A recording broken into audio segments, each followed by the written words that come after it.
Hi అండి అందరికీ. ఇప్పుడు మనం సేమియా పాయసం చేసుకోబోతున్నామండి. సేమియా సగ్గుబియ్యం పాయసం. ఇది దానికి కావాల్సిన పదార్థాలు చూద్దాం రండి. ఇదిగోండి, ఇది బెల్లం అండి. ఒక 400 గ్రాముల వరకు బెల్లం. ఇదిగో కొంచెం పంచదార అండి. ఇష్టమైన వాళ్ళు సగానికి సగం బెల్లము సగం పంచదార వేసుకోవచ్చండి. నేనైతే పంచదార తక్కువ వేస్తున్నాను. ఇదిగో పాలండి, ఒక 3/4 లీటర్ వరకు పాలు తీసుకున్నాను. తర్వాత సేమియా అండి. ఇదిగోండి, ఇది సగ్గుబియ్యం అండి. ఇంకా మనం ఒక 2 గంటల ముందు నానబెట్టుకున్నాం. సన్న సగ్గుబియ్యం అండి ఇది. తర్వాత బాదం పప్పు అండి.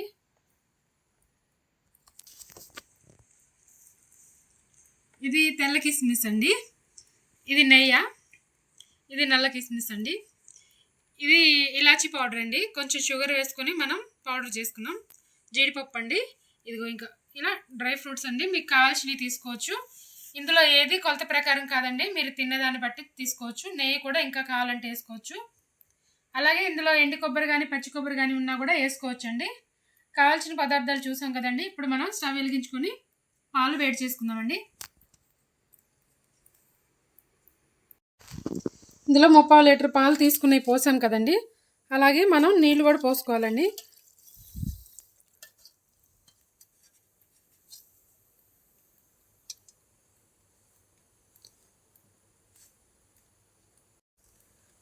ముప్పావు లీటర్ పాలు పోసుకున్నాం కదండి. అలాగే ఇదిగో 3/4 లీటర్ నీళ్ళు అండి.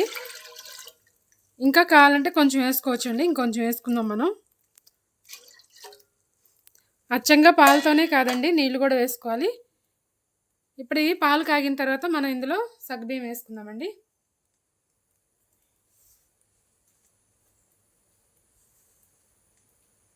మనం స్టవ్ వెలిగించుకొని ఒక కళాయి పెట్టుకున్నామండి. అందులో మనం నెయ్యి వేసుకుందాం. Dry fruits వేయించుకుందామండి.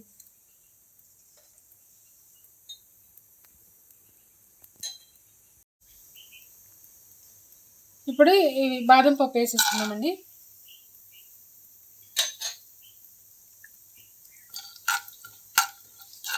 అలాగే ఈ పప్పులన్నీ ఒకదాని తర్వాత ఒకటి వేసేసుకుందామండి.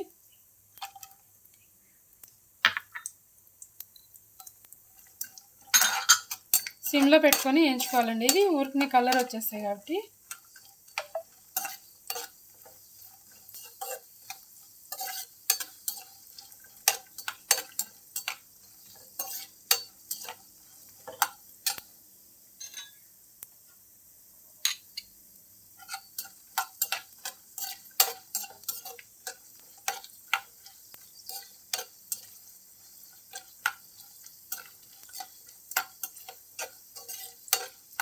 ఇందులో పచ్చి కొబ్బరి అయితే చాలా బాగుంటుందండి.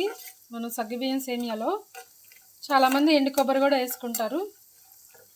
ఇంకా మీకు పప్పులు కావాలంటే ఇంకా ఎక్కువ వేసుకోవచ్చండి.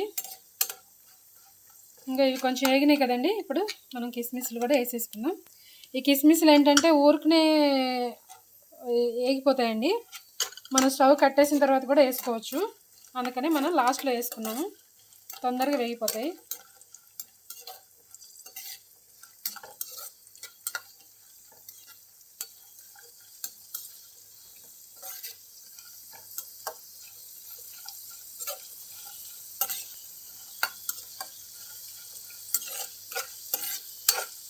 చూసారు కదా, వేగిపోయినాయి.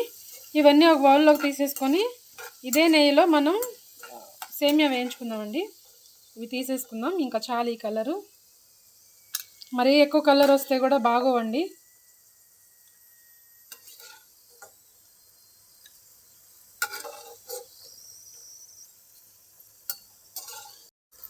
మన సేమియా ఇందులో వేసేసుకున్నామండి. ఏం చేసుకుందాం.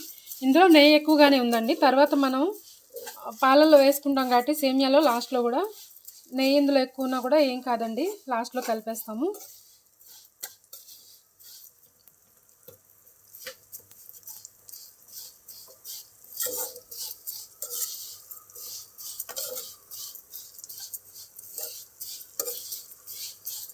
ఇది సిమ్లో పెట్టేసుకొని వేయించుకోవాలండి. ఇవి కూడా ఊరికనే కలర్ మారిపోతాయి.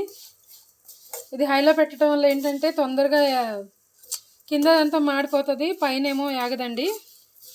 అంతా సరిపడా ఏగితేనే బాగుంటుందండి. ఇలాగే సిమ్లో పెట్టుకొని మనం కలుపుతూ ఉండాలండి.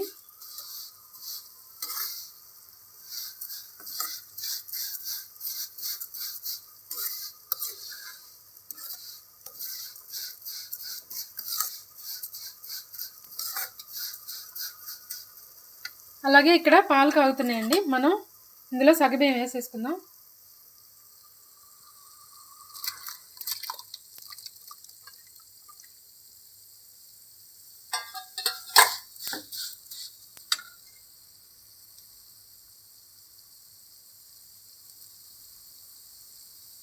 ఒకసారి కలుపుకుందామండి.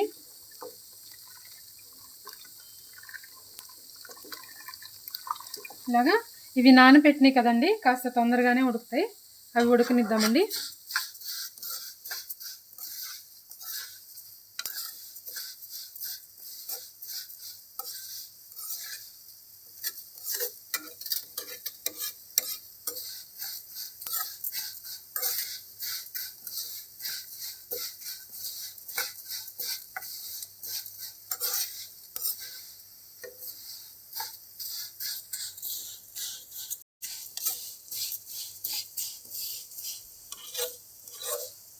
ఇవి ఏగుతున్నాయండి, ఇంకా అయిపోతుంది. ఇంకొంచెం ఇవి ఒక్కొక్కసారి తెల్లగా వస్తాయండి ఈ సేమియా, ఒక్కొక్కసారి మనకి గోధుమ కలర్లో వస్తాయి. ఇవి తెల్లయండి.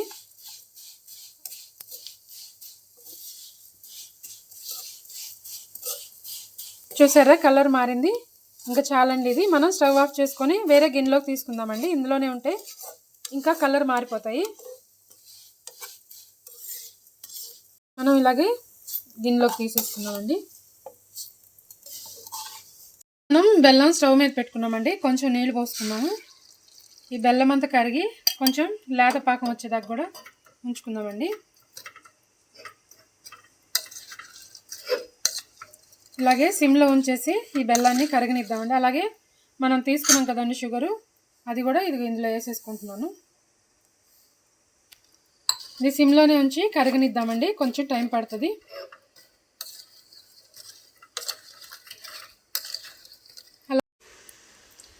చూడండి మన సగ్గుబియ్యం ఇవ్వండి ఉడుకుతుంది. ఇంకా ఉడకాలండి. ఇది తొందరగానే ఉడుకుతుంది. ఇది సన్నది, అందులోనూ మనం నానబెట్టుకున్నామండి. దీన్ని ఇలా ఉడకనిద్దామండి. బాగా ఉడికిన తర్వాతే సేమియా వేసుకుందాం.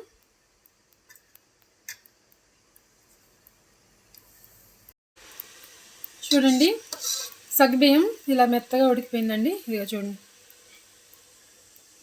ఇలాగా చక్కగా ఉడికిపోయింది. ఇప్పుడు మనం సేమియా వేసేసుకున్నామండి.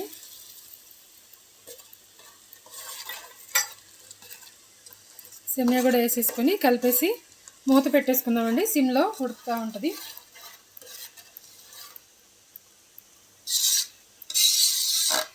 ఇప్పుడు మనం సిమ్లో పెట్టేసుకొని మూత పెట్టేద్దామండి. ఇలా కొంచెం పక్కకు పెడదామండి, ఎందుకంటే పాలు పొంగిపోతూ ఉంటాయి. ఒకసారి మన సేమియాని కలుపుకుందామండి.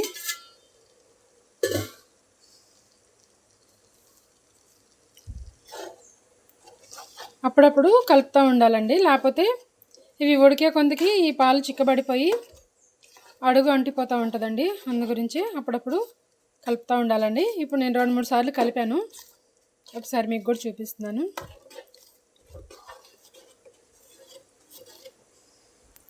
ఇది సేమియా పాయసమే కదా, ఇందులో వింత ఏముంది చూపించడానికి అని అనుకోకండి.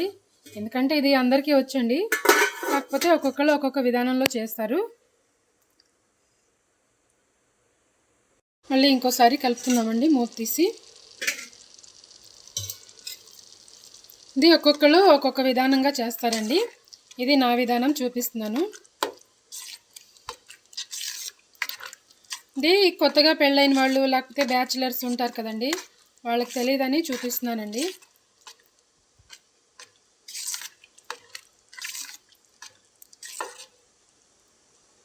ఇదిగోండి ఇలా చూసారు కదా, సేమియా కూడా ఉడికిపోయింది. ఇప్పుడు మనం ఇందులో బెల్లం పాకం వేసుకుందామండి. చూసారు కదండి, మన సగ్గుబియ్యం సేమియా పాయసం ఉడికిపోయిందండి బాగా. ఇప్పుడు ఇందులో మనం బెల్లం పాకం వేసేసుకుందామండి. ఇంకో ఇలా వడబోసుకుందామండి. ఏమన్నా నలకలు ఉంటే కూడా వచ్చేస్తాయి.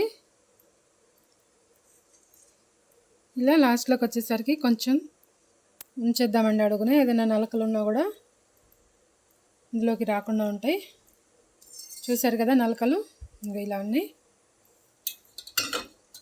ఇది కలుపుకుందాం.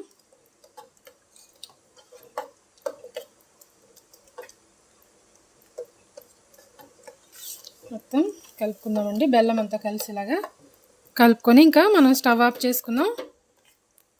అలాగే ఇందాక మనకి యాలకుల పొడి తీసుకున్నాం కదండి, అది వేసేసుకుందాం. ఇది కూడా బాగా కలుపుకుందాం.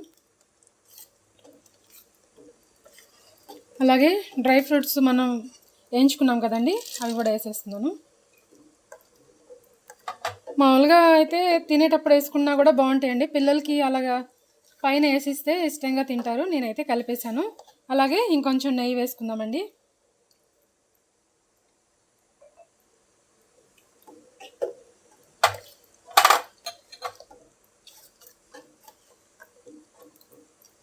కలిపేసుకుని చూసారు కదా, మన సగ్బియ్యం సేమియా పాయసం రెడీ అయిపోయిందండి.